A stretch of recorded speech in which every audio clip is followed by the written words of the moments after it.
what came as a huge mockery of India's judiciary system. A drunk teenager, Vedant Agarwal, who rammed his overspeeding luxury car into vehicles, killing 2 people on May 19 in Pune, was granted bail within 15 hours of his arrest. Prashant Patil, the top celebrity lawyer hired by Agarwal's father, Vishal Agarwal, who owns the bar, stated that the honorable judge was kind enough to grant bail. The conditions on which Vedant Agarwal was given bail raised eyebrows. The teenager was asked to write a 300-word essay on road accidents and create traffic awareness boards. As per the latest updates in the case, the teenage driver of the Porsche car has also been asked by the Juvenile Justice Board to work with a traffic police official for 2 weeks and attend psychiatric counseling sessions. Psychiatric counseling for the individual responsible for the deaths of 2 24-year-old IT employees due to drunk driving in an overspeeding luxury car. The juvenile court granted bail on the assurance of the culprit's grandfather, a grandfather with the underworld connections. A report by India Today has quoted CBI sources as saying that Surendra Kumar Agarwal, the grandfather, is facing trial for contracting the gangster Chhota Rajan's shooter in the 2009 to kill Shiv Sena's Ajay Bhosle. Such is the deplorable state of our judiciary that a rich, underage boy driving a luxury Porsche Taycan car without any registration and driving license gets bail in a blink of an eye. Sources have revealed that Vedant Agarwal had been driving the unregistered car since March at its top speed without any knowledge of how to control the vehicle while drunk, resulting in the death of 2 individuals. However, the saddest part is that even after being booked under IPC section 304A, that is causing death by negligence, among other sections, the son of a rich business person was granted bail within hours, leaving the bereaved family pleading and crying for justice that may now take months or even several years. Unfortunately, this isn't the first case exposing the prevalent flaw in our system. Salman Khan hit and run case.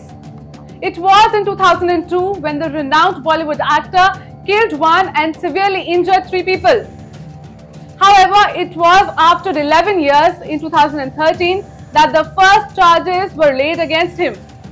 After a wait of 2 years in May 2015, the court found him guilty, confirming that Salman Khan didn't have a license until 2004. The court also found that his driver was lying, that it wasn't Khan but him who was driving the car.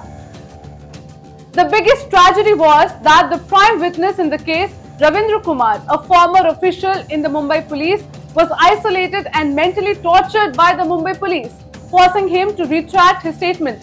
He was even arrested, but Kumar then died due to tuberculosis. Then in December 2015, actor Salman Khan was acquitted in the case due to lack of evidence.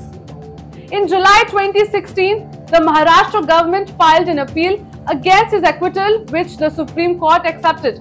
However, it has now been 8 years since the appeal was filed, yet no hearing has yet taken place. Baner road accident.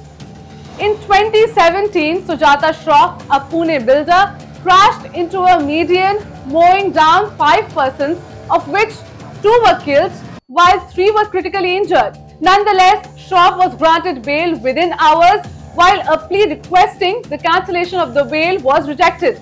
It has been 7 years since then. However, there's not been any update on the case. 2016 hit and run case. Head of Cosmos Bank, Mukund Abhyankar's rash driving killed Arundhati Hasabnis in Pune in 2016. Though he was convicted 7 years later, his punishment of a mere 6 months imprisonment and a fine of ₹1,200 raises questions as to whether the judiciary is providing justice to the victims or is instead making a mockery of the situation. Bentley crash. Driving Bentley, Aziz Chadda killed 5 people in Lutyens, Delhi on 18th Feb 2019. Though he was denied bail by Patiala House on 20th Feb, a day later, the Delhi court granted him bail in the case. There are numerous cases like these either pending or stagnated due to our laid-back judiciary system. In light of the latest road crime, we need to re-evaluate the necessity of judicial reforms.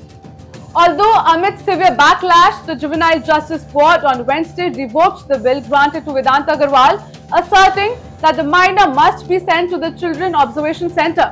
However, netizens believe that due to Agarwal's well-off family and his wealthy father's influence, Vedant Agarwal may soon secure release, leaving the victim's family with dim hopes for justice.